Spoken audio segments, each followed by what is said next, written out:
Welcome back. Today the agenda for the lecture is to consider the first problem using simplex algorithm. Remember, we have solved several problems using graphical method. What we noticed is that the graphical method is relatively a simple method. You need to draw the straight lines, find out the corner points, find out what is the solution space. Solution space is that part of the graph which satisfies all the constraints. And then once we find out the corner points, we went to each corner point, found out the value of zeta, and we picked up the highest or lowest value of zeta as the question may be. Now if you see, this question is same as question number 1 in graphical method. Now this is question number 1 also in simplex method. That was graphical method. So I am solving in fact the same problem using simplex method. Now if you recollect, what are the solution here? At optimality,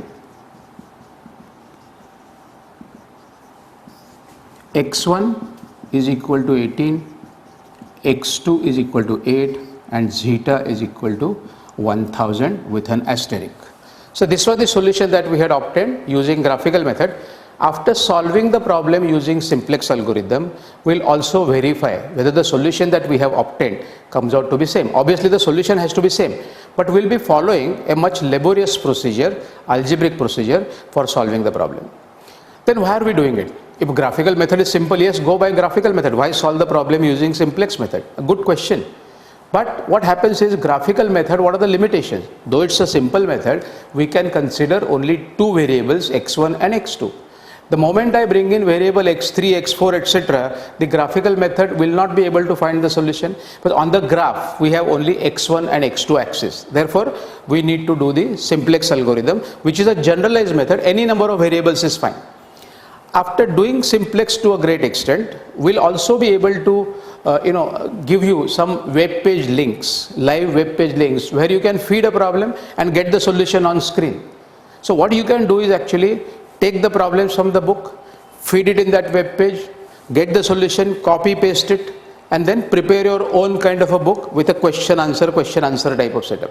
I'll also be able to give you some of the Android applications which has got some limitations, but we'll give you those applications where they you feed that, download that application in your Android mobile, feed the numbers in the correct places, and if the moment you say solve, the answer is ready with you, exactly as per the problem solution in the class.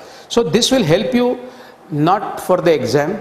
It will not help you for the exam. You are not allowed to use mobile phones in the exam, but it will help you to check whether your answer is right or wrong. So what we are doing right now is question number 1 of LPP, which is my chapter 3. And this is A, we have done already graphical method. This is what we are doing now, that is simplex method. Graphical method, we have already done about 4 or 5 problems. Now we are on to the simplex method. Now, how does the simplex method start? Let me explain here. I'll take one by one constraints. So for example, constraint number 1, 2x1 plus 3x2, the value of this has to be less than or equal to 60. Okay.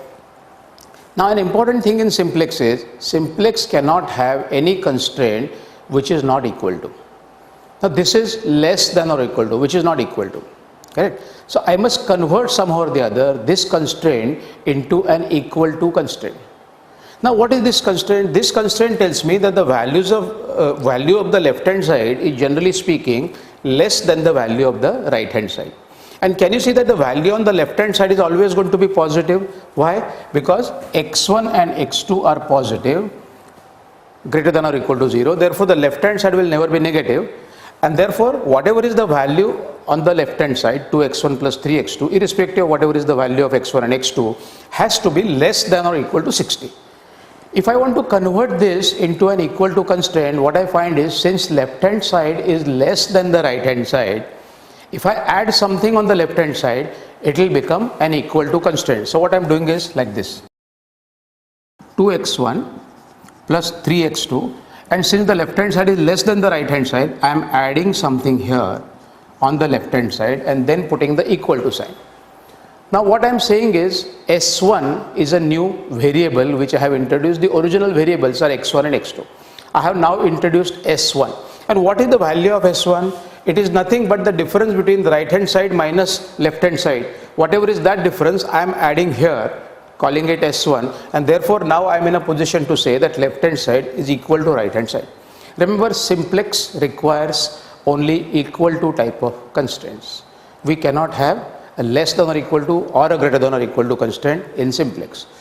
So having modified the first constraint, I am modifying now the second constraint. Exactly similar procedure. See, the original second constraint is what?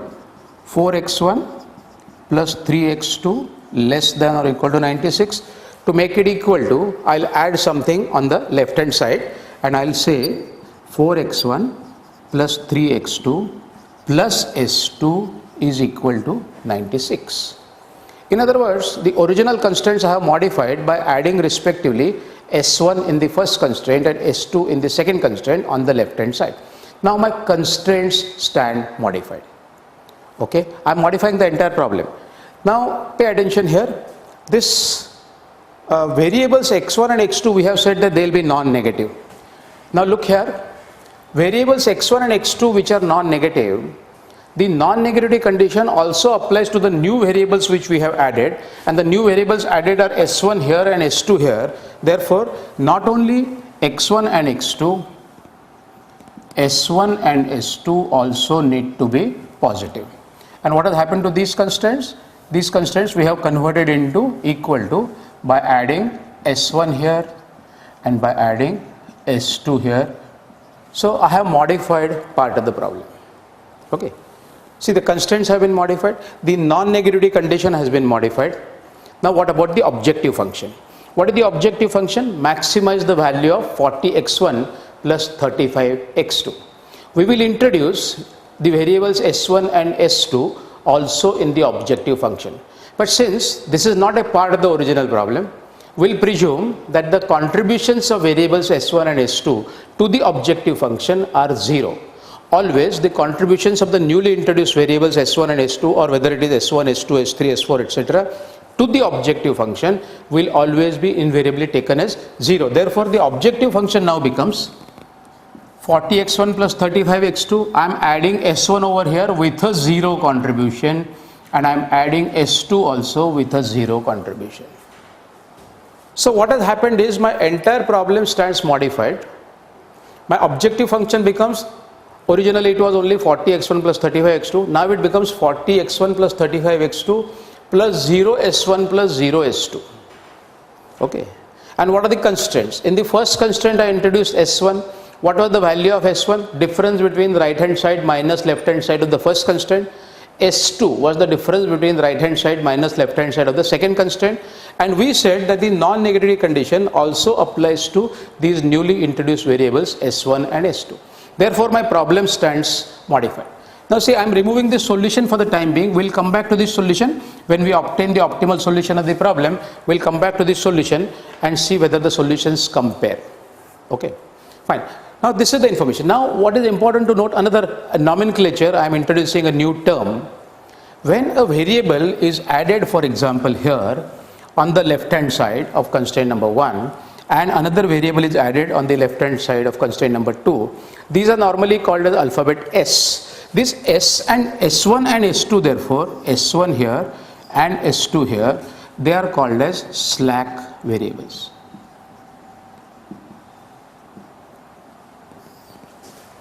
Slack variables. And what is the value of a slack variable? It is nothing but difference between the right hand side minus left hand side of the original constraint. So we have added slack variables S1 and S2. Now tell me, if there was one more constraint in this problem, okay, hypothetically speaking, if there was one more constraint in the problem, I would have required another slack variable S3, in which case my problem would have been, instead of 2 constraints, I would have 3 constraints, and instead of non-negativity condition to include x1, x2, s1, s2, I will also to include s3 in the non-negativity condition, and even in the objective function, I would have to add 0s3. Okay, but that is not the present situation. So the present situation is, this problem had originally, now see, what are the original variables known as? They are known as S1, S2, sorry, X1, X2. X1, X2 are original variables of the problem. These are called as decision variables.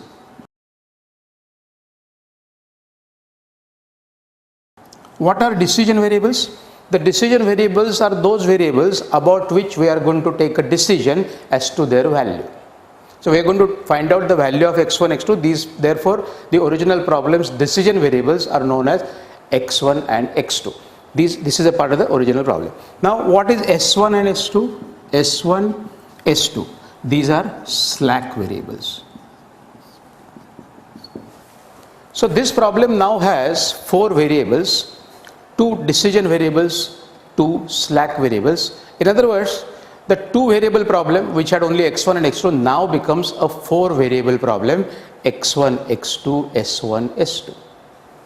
Good. Now see, I have modified the objective function to include slack variables. The contribution has been taken as 0. The 2 constraints have been modified to include s1 and s2 on the left hand side. Now this information, whatever is contained up to here, including the non-negativity condition, I will write it in the format of a table. Okay. Now same information, I am not making any changes. Only thing is I am putting it, instead of statements like this, I will put it in the form of a table. Now what is the format of the table? Let me look at the table. What I am in fact writing is my first simplex table. Look at this. Firstly, write down names of all the variables, and the sequence is like this: first decision variables followed by slack variables. So I am writing, these are my column headings, x1, x2. These are only 2 decision variables, so they come first. After that, I will write slack variables s1, s2. So all the 4 variables in the problem are taken care of. 2 decision variables, 2 slack variables. Then we write here RHS. The meaning of RHS is right hand side. LHS left hand side. RHS is for right hand side. Now look at the contributions of the variables. Look at the objective function. What are the coefficients of x1, x2, s1, s2? x1, x2, s1, s2. These are the contributions or coefficients of the variables in the objective function. So we write these contributions of the variables at the top line. That means above 40, above x1, I'll write 40. 40x1 plus 35x2 plus 0s1 plus 0s2. Okay, fine. So I'm creating a table. The title of the table can be known by looking at the objective function. Look at the variables which are there in the objective function: x1, x2, s1, s2. Now look at the first constraint. First constraint will be my first line in this table. The first constraint, what is the first constraint here? Look at this constraint. x1 is multiplied by 2, x2 is multiplied by 3, s1 is multiplied by 1, and s2. What about s2 in the first constraint? s2 is absent in the first constraint, that means it is 0 s2. In other words, the first constraint is really 2x1 plus 3x2 plus 1s1 plus 0 s2, because 0 is the coefficient of s2. s2 is not present in the first constraint. Okay, so 2, 3, 1 and s2 is 0. So I write here 2, 3, 1, coefficient of s2 is 0, and the right hand side of the constraint is 60. So therefore I write it under RHS column. Similarly, come here. Second constraint. What are the coefficients of various variables? x1 coefficient is 4, x2 coefficient is 3, s1 is absent over here, that means coefficient of s1 is going to be 0, and the coefficient of s2 is 1. When it is 1, we don't write it as 1s2, so coefficient of s2 is 1, and the right hand side of the constraint is 96. This is what I'll write in this table now. Coefficient of x1 is 4, coefficient of x2 is 3. Look at the coefficients. What I'm writing is 4, 3, this is 1, okay, which is not written, and 0 for s1. So coefficient of x1 is 4, coefficient of x2 is 3, s1 is absent in the constraint, therefore coefficient of s1 is 0, and s2 is present to the extent of 1 s2, and the right hand side of the constraint we write it as 96. Remember, I am only creating part of the table. I have written part of the table. Now several things are missing here which we need to write down. First, understand the procedure for writing the simplex table. Now see here, I'll write here basis, and here I'll write contribution. Now what is basis and what is contribution? I'll explain. After writing these two constraints in a tabular form, do you see something like an identity matrix present here? What is an identity matrix? Identity matrix is that matrix where on the main diagonal we have number 1 everywhere and all other elements in the matrix are 0. For example, how would a 3 by 3 identity matrix look like? 3 by 3 identity matrix will look like this: 1, 1, 1 on the diagonal and all other elements being 0. This is called as a identity matrix of the size 3 by 3. So this is an identity matrix of the size 3 by 3. How would an identity matrix of the size 2 by 2 will look? 1 on the diagonal and all other numbers 0. So this is a 2 by 2 identity matrix. Can you see a presence of an identity matrix here? Okay, that means are there two columns which read like 1 0 0 1? Yes. We find that this column is 1 0 and this column is 0 1. Which column reads like 1 0? If I call these as the names of columns, see what are the names of columns? Contribution, basis, then all the variable names, that is x1, x2, s1, s2 and RHS. Which of these columns looks like 1 0?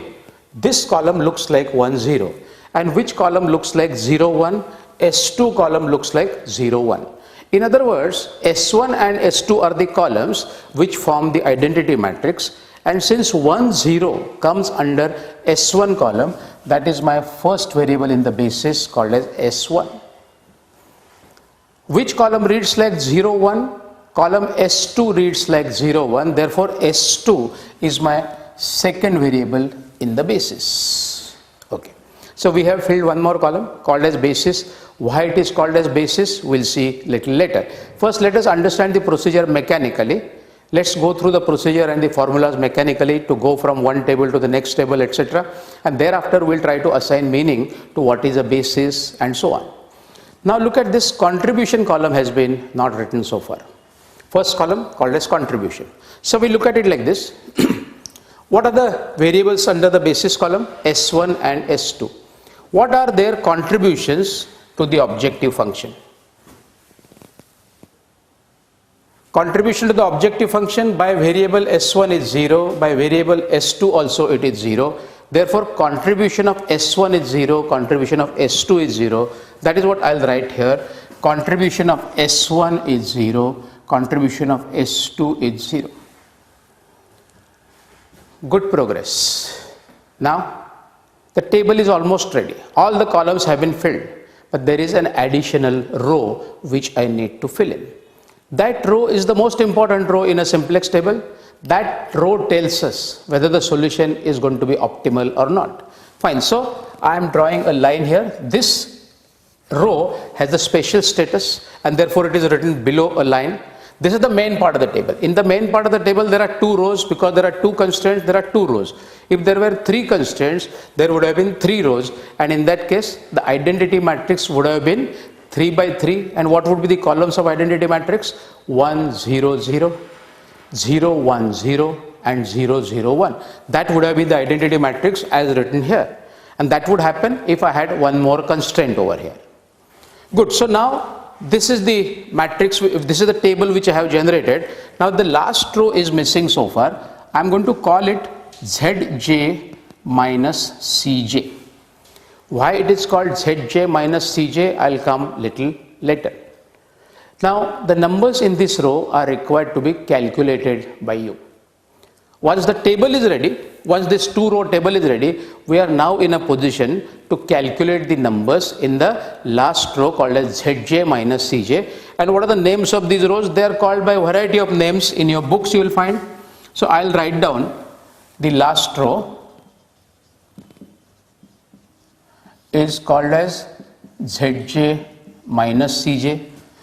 It is also called as index row, or it is also called as net evaluation row. This is Zj minus Cj, this is index row, this is net evaluation row. We can call the last row by any one of the names. but abbreviated using Zj minus Cj. So we can write Zj minus Cj as a name for the row.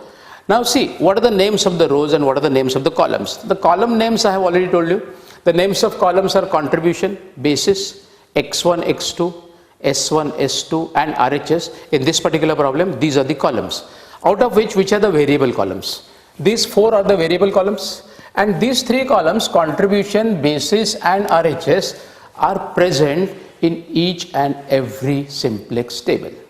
So without these three columns, that is contribution and basis on the left hand side and RHS column on the right hand side, no simplex table is complete. So these three columns are mandatory columns. I'll call them compulsory columns or mandatory columns, and the remaining columns is decided by what is the number of variables in the problem, decision variables plus slack variables. When the variable is added on the left hand side, we call it a slack variable. In other words, in this problem, as we have already stated, there are two decision variables, two slack variables. What will be the number of slack variables? The number of slack variables will be equal to the number of constraints of the type less than or equal to, because each constraint of the type less than or equal to will be required to have one slack variable on the left hand side. So if there are three constraints, there will be three slack variables. If there are five constraints, there will be five slack variables. Done. Now I am calculating the numbers in the index row or the net evaluation row. In the CS study notes, you will find the word used as net evaluation row. In some books, you will find the word used as index row. We can call it either by these names, by either of the names, but we will abbreviate it as Zj minus Cj. Okay. Now look at the way the numbers in this row are calculated. Now what are the numbers required to be calculated? 1, 2, 3, 4 under 4 variable columns and the number here. These are the numbers which are required to be calculated. Now pay attention how these numbers are calculated. I am calculating this particular number. This particular number is calculated like this: 2 multiplied by 0 plus 4 multiplied by 0, which is nothing but 0 plus 0, minus what is appearing at the top, which is 40. That means it is 0 plus 0 minus 40. So this number is minus 40. Next, all the 5 numbers will calculate this way. The number here, 3 into 0 plus 3 into 0, which is 0, minus what is at the top is 35. So this is minus 35. So one number is minus 40, one number is minus 35. Next number, can you calculate the value easily? 1 into 0 plus 1, 0 into 0, both are 0, minus 0 at the top. So it is 0 plus 0 minus 0, that is 0. Same situation here, 0 plus 0 minus 0. What is the last number? Last number is under RHS column. It is calculated in the same way, except that there is nothing here to be subtracted. In other words, it is 60 into 0 plus 96 into 0, which is 0 plus 0, that is 0. Now my first simplex table has been written. What have we done? We have not done anything so far. We have only converted the given problem in a simplex table, and this is called as my first simplex table.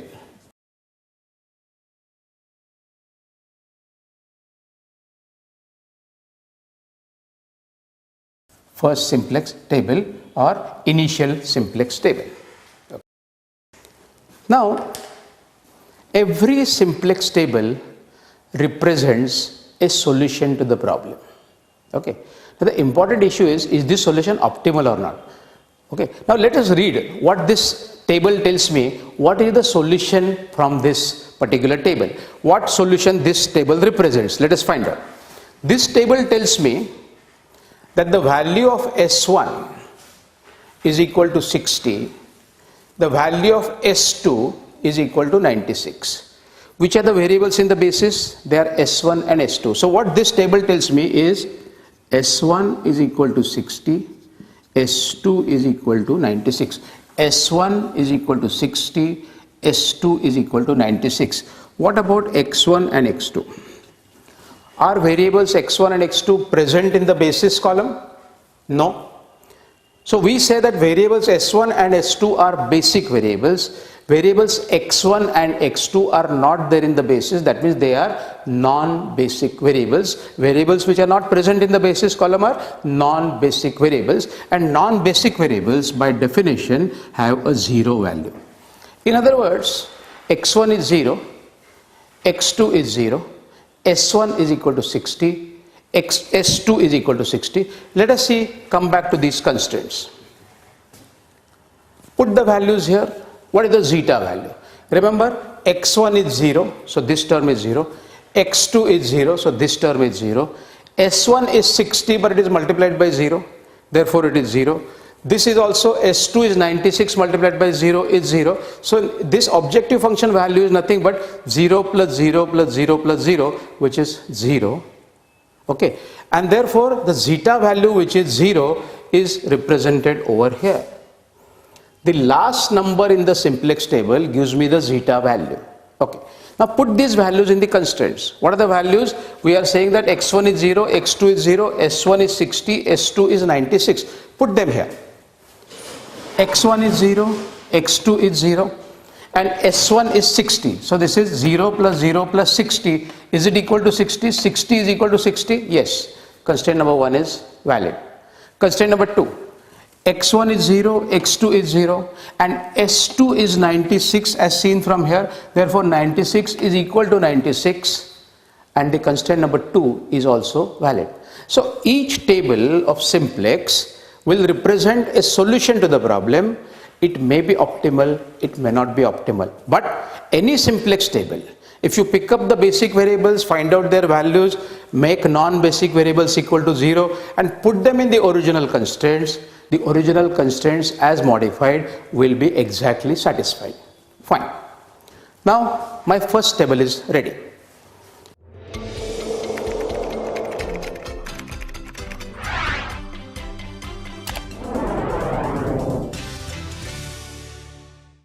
These are the values of variables in the first table. We'll read the values of variables in the second table as well, and this is my first simplex table.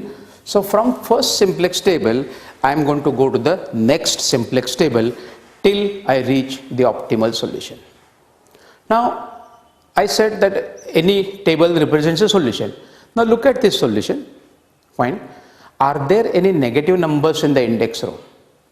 Yes. What are the negative numbers in the index row? What is the index row? Zj minus Cj is the index row or net evaluation row. Are there any negative numbers in the index row? Yes. What are the two negative numbers?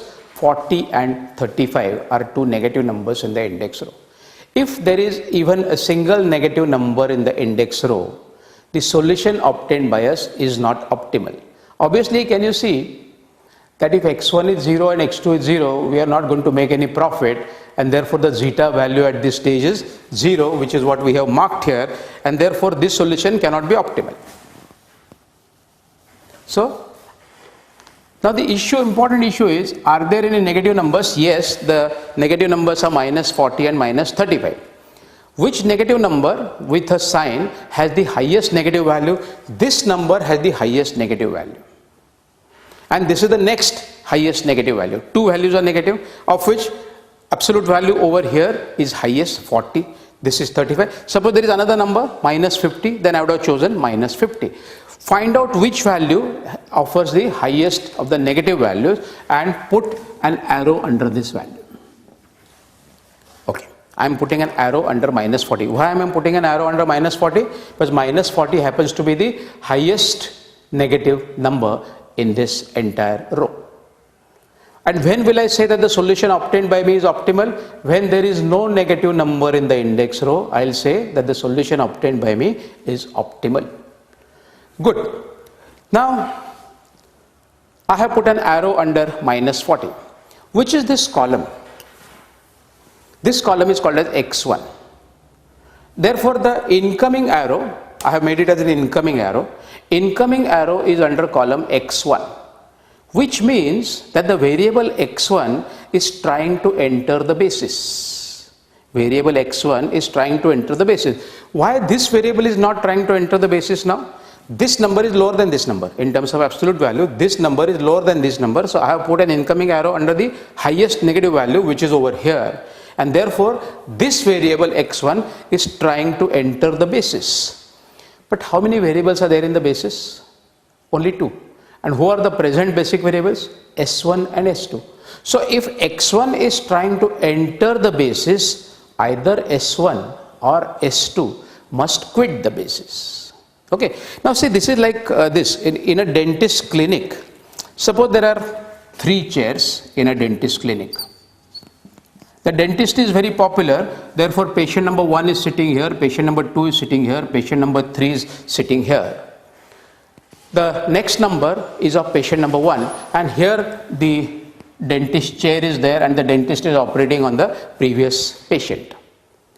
And since the dentist is popular and since there is a limitation of only 3 chairs in the clinic, there are several other people such as P4, P5, etc. are waiting outside the clinic. Okay. Now what happens?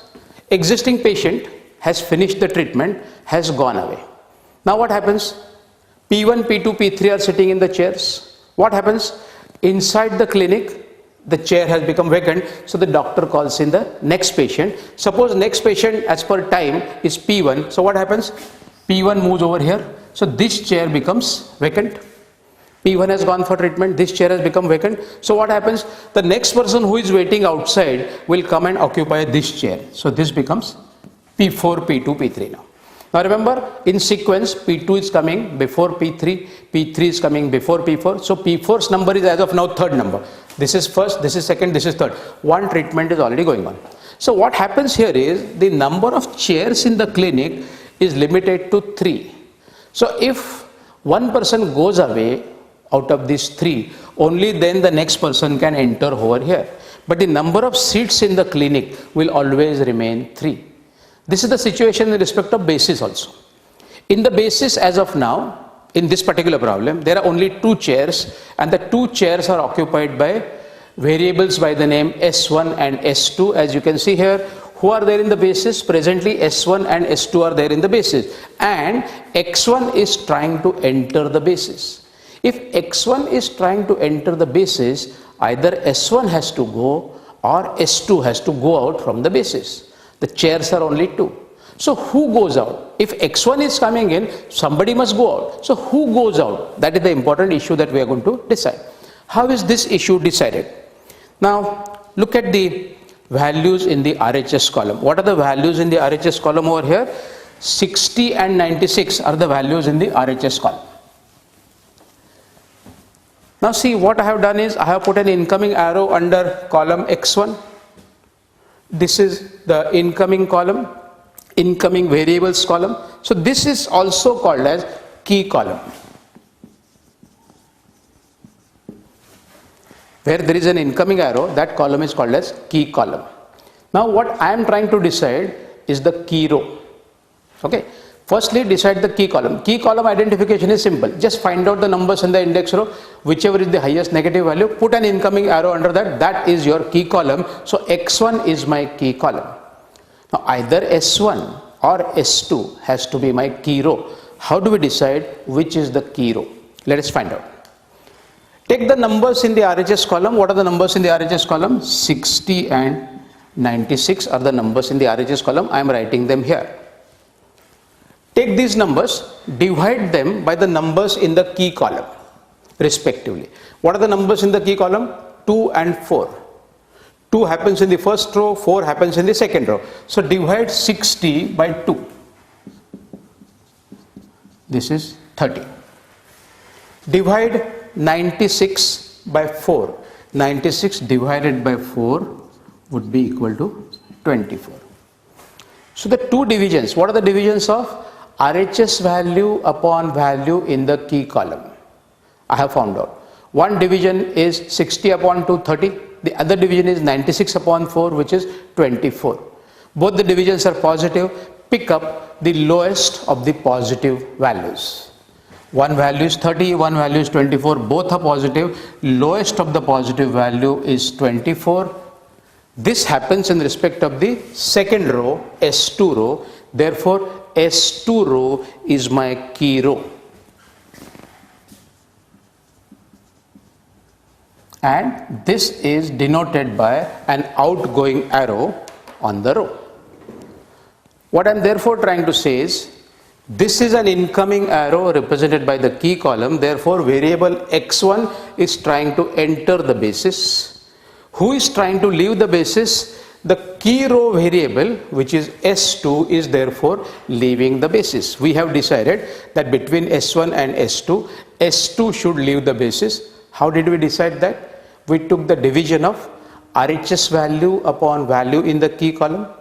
Again, RHS value upon value in the key column. And what were the divisions? 60 upon 2 and 96 upon 4. The two divisions were 30 and 24. We picked up the lowest of the positive values. In other words, if the value is negative, simply ignore it. Okay. We may come to such situation later on. But between 30 and 24, both being positive numbers, I pick up the lower value, which is 24. That was the division in respect of 96 upon 4, that is second row. Therefore, second row is my key row and this x1 column is my key column. So, key column, key row identified. Okay. Is there any number here in this matrix which is present both in the key row and key column? Yes, it will be the intersection of the key row with key column, and can you see that the number is going to be 4?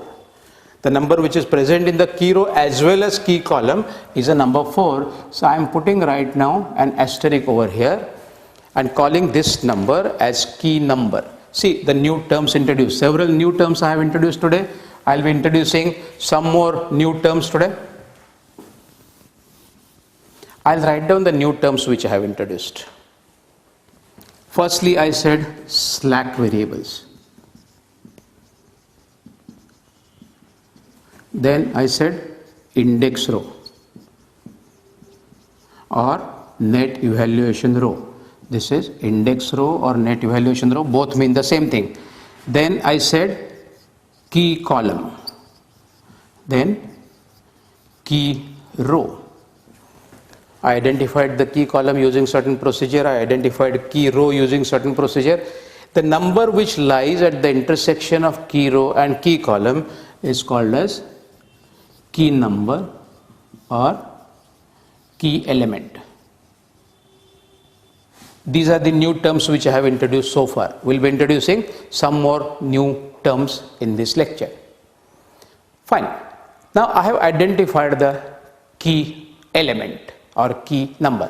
What is key element or key number? Simple. Intersection of the key row and key column, which is number 4 over here. This is the key element for this particular table. This is the most important number for this iteration. Now what is an iteration? Iteration is a repetitive procedure which takes us from one table to the next table, from next table to the next table, so on, till when? Till the solution is optimal. And when do we say that the solution is optimal? When there is no presence of negative numbers in the index row, we say that the optimal solution has been reached. So we'll have to take this problem to that stage where there are no negative numbers in the index row, and then at that stage I'll be able to say that the solution now obtained by me is optimal because there are no negative numbers in the index row or net evaluation row. Fine. So I have introduced a new term called as key number. Now one more new term. Okay.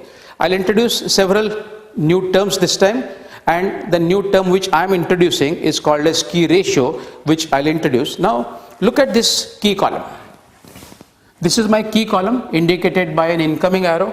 Remember, key column is always indicated by an incoming arrow to indicate that this variable is coming in, and key row is indicated by an outgoing arrow to suggest that this variable is going out. So the variable coming in is x1, variable going out is s2. So who is coming in? x1 is coming in. Who is going out? s2 is going out. Okay. Now what are the numbers in the key column? 2 and 4 are the numbers in the key column.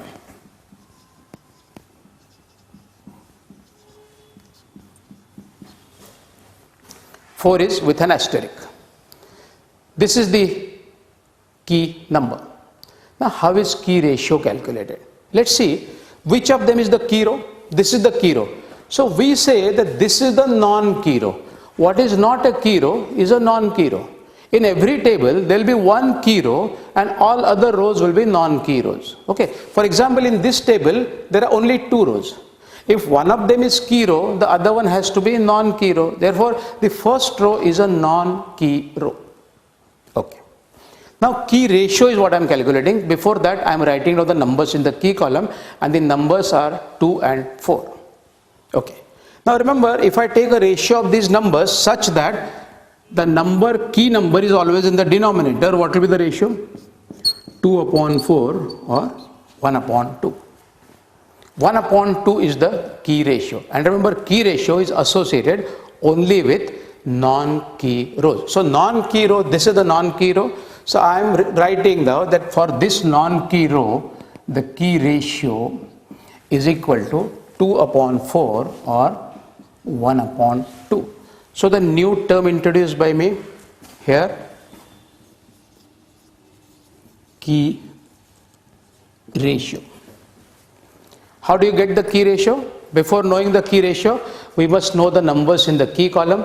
The number with an asterisk is put in the denominator. Remember, the key number is always in the denominator while calculating the key ratio. Good. Now I know the key ratio. Firstly I knew the key column. Thereafter I found out the key row. The intersection of the two was my key element or key number. And once I knew the numbers in the key column and I knew which is the key number, I could find out the key ratio. And the key ratio here for the first row is written as 1 by 2 instead of 2 by 4. 2 by 4 is same thing as 1 by 2. Remember, 1 by 2 will never be written as 0.50. Because see, 1 by 2 you can write as 0.50, but what about 1 by 3? 1 by 3, there is no way of writing it as a decimal number because it will be a recurring decimal. It will be 0.333333 till you can go on saying it. And still it is not exact. Therefore, the exact value of 1 upon 3 is 1 upon 3. 0.333333 is never the exact value of 1 upon 3. Therefore, in simplex, it is important to write the numbers as fractions, and the fraction calculations is therefore what is important in learning simplex. If you have good practice on fraction calculation, there is nothing to be worried about or afraid about simplex. Fine. Now, I have made good progress. I have identified the key column and key row. I have also identified the key ratio. Now what we are going to do is, we are going to move from this table to the next table. And at every stage, when I go from one table to the next table, I will be getting a better solution than before. Where is the zeta value appearing in this table? The last number in the table, that is under RHS column index row, this is the zeta value for this table. Therefore, zeta value for this table is right now 0. Obviously, if we are not making any number of units of any product, the zeta value is going to be 0. Okay. Now see, as a layman, if you are told that one product has a profit of 40 and one product has a profit of 35, which product will you try to make first? Obviously the one which has a profit of 40, correct? Because that is a higher profit making product, and if your objective is to maximize profit, as the case should be, you will always try to make the product with the higher profit first, and then if the resources permit, you will try to make the next product with a profit of 35. Simplex tells us exactly the same thing. Okay. See, we said that the highest negative number is here, that is 40. Okay.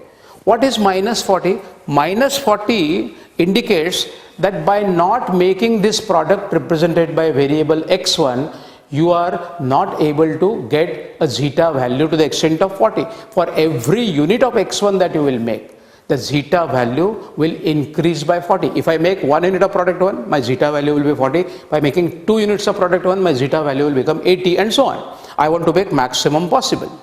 Fine. Now, what I am going to do is, I am going to take you from this table to the next table by using two formulas. Okay. Now remember, the formulas are separate for key row and non-key row. In this table, this is key row, therefore the remaining row is non-key row. If there were 3 rows, one of them would be key row and the other rows would be non-key rows. So I am now writing down two formulas. These are the most important formulas in simplex. If you master these formulas, your calculations would be easy. So I am writing down the formulas first. Now the formulas are separate for key row The formula is like this: new number is equal to old number divided by key number.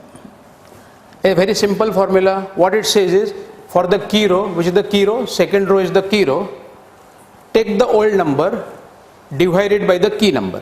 What is the key number here in this table? I have said that the most important number in this table is 4, and 4 has been marked with an asterisk to show that this is the key number. So take the old numbers in the second row, divide them by the key number, you will get the new numbers. See, these are all old numbers. I am taking you from these old numbers to the new numbers in the next table. So whatever numbers are coming in the second table are the new numbers. Whatever numbers are present here are the old numbers. Old numbers are forming a part of the formula. Old number minus divided by the key number is what I am going to use. This is the formula for key row. For non-key row,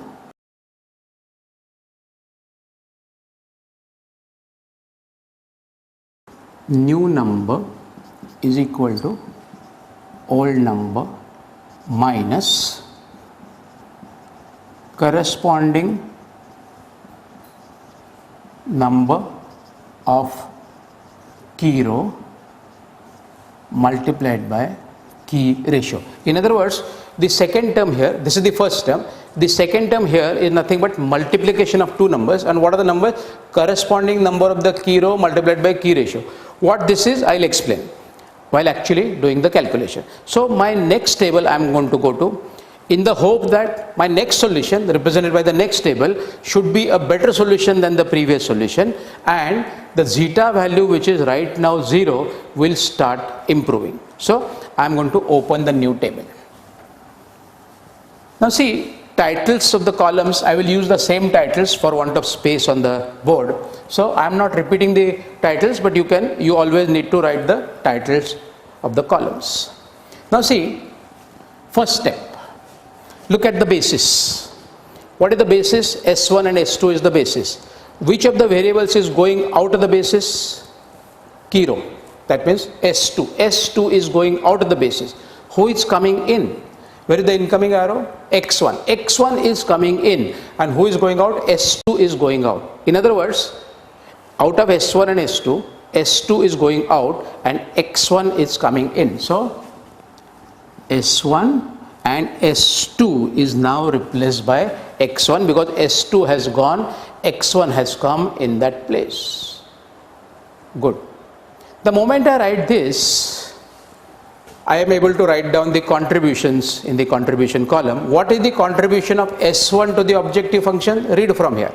Contribution of S1 to the objective function is 0. Any slack variable will always have a 0 contribution. What is the contribution of X1 to the objective function? Read from here. Above X1, what is written? 40. So this is 40. So my two columns are ready. My basis column is ready, and because the basic variables are known, I could write down easily the contribution column. Now we'll start with identity matrix. Now how did we write here that S1, S2 are the basic variables? Do you recollect? We said that the variables which form the identity matrix, what is an identity matrix of the size 2 by 2? Two columns, 1, 0, 0, 1. Where is the column 1, 0? Here. So we said first variable in the basis is S1. Second column 0, 1 is present here. That means the second variable in the basis is S2. Okay. So the identity matrix told me what are the basic variables. Therefore, the basic variables will tell me where the identity matrix is going to appear here. Identity matrix always represents the basic variables, and therefore basic variables always form the identity matrix. Now, which is the first variable in the basis here? S1 is the first variable in the basis. What do we write under S1 column? Therefore, we write 1, 0. First variable in the basis. So 1, 0 is what I write under the S1 column. Which is the second variable in the basis? Second variable in the basis from top is X1. That means the X1 column must read like 0, 1. X1 column must read like 0, 1. So I am directly writing down the identity matrix. This will take care of some calculations. Fine. I drop the index row. In the index row, I am going to be able to write few numbers. Can you see here one thing? This was a column of identity matrix. This was a column of identity matrix. What is there in the index row under these columns? Under the identity matrix column there is a 0. Under the identity matrix column there is a 0. Therefore, there has to be a 0 in the index row under the columns of identity matrix. So I am writing here 0. I am writing here 0. So this gives me a feeling that part of my table is already ready. Okay. Now I will go to the first formula for key row. Look at the formula for key row. How do we obtain the new number? We get the old number in hand first, divided by the key number. What is the key number in this table? 4. So every number in the second row, I am going to divide by the key number, which is 4. So look here, 4 upon 4, I have already written correctly as 1. 4 upon 4 is 1. Then next number, 3 upon 4, 0 upon 4, 1 upon 4, 96 upon 4 are the subsequent numbers. So what are they? 3 upon 4. I am not going to write it as 0.75. That's a decimal value. Decimal value not permitted here. Next number here. 0 upon 4 already written here. 1 upon 4 will be like this, not 0.25. And 96 upon 4, which is 24. Second row is already ready. Good progress. What did we do? We applied the formula of a key row. Why? Because this was a key row and I obtained the numbers in the key row first. Always we will transform the key row first. Then I go to the non-key row. Here there is only one non-key row.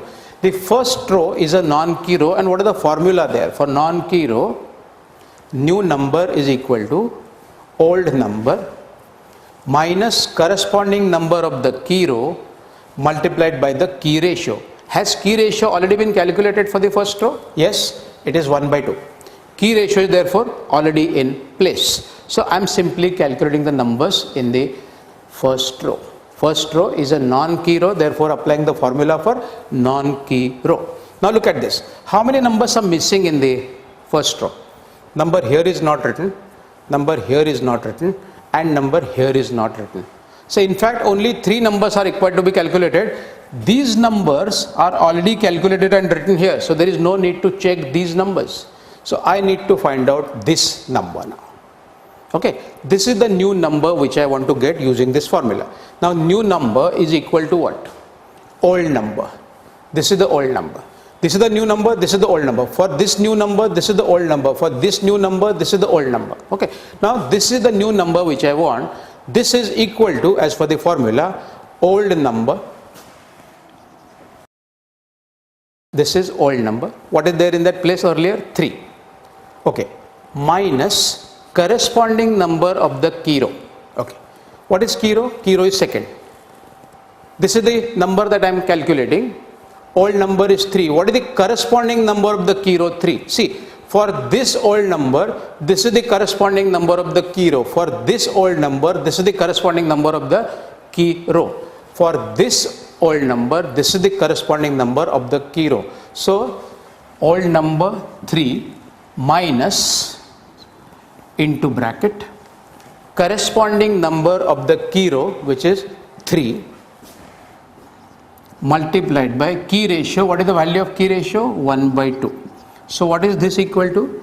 3 minus 3 by 2, which is nothing but 6 minus 3 upon 2, or 3 upon 2. So I have obtained the new number which is going to come here, and that number is 3 upon 2. Okay. This way we have to calculate all the numbers in this row. Now I am coming here, this number. Formula is same. We are on the non-key row, therefore the formula remains same. Entirely for this row the formula is fixed. This new number, now see, this is already calculated, there is no need to verify this. Now this number is what I am calculating. This new number is equal to this old number 0 minus corresponding number of the key row is 1 by 2, sorry, is 1, 0 minus 1 multiplied by key ratio, which is 1 by 2. So this is 0 minus 1 by 2, that means minus 1 by 2. Second number calculated. The RHS column also, this is the same procedure which we are going to follow. This is the new number. This new number is equal to this old number 60 minus corresponding number of the key row, which is 96, but the second term, remember, is multiplied by the key ratio. And what is the value of key ratio? It is 1/2. So this is 60 minus 96 upon 2. This is nothing but 60 minus 48, which is nothing but 12. So this number is 12. Good, we have almost completed the next table. This is end of iteration number 1. But what is remaining? The numbers in the index row are missing. These numbers, we know how to calculate them, but we'll now see how the numbers are calculated. We'll write the actual numbers. How many numbers are missing in the index row? 1, 2, 3. These 3 numbers we'll write in the index row, the usual calculations for index row, and we will see whether there is any improvement over the previous solution. Good. So now, how is this number calculated?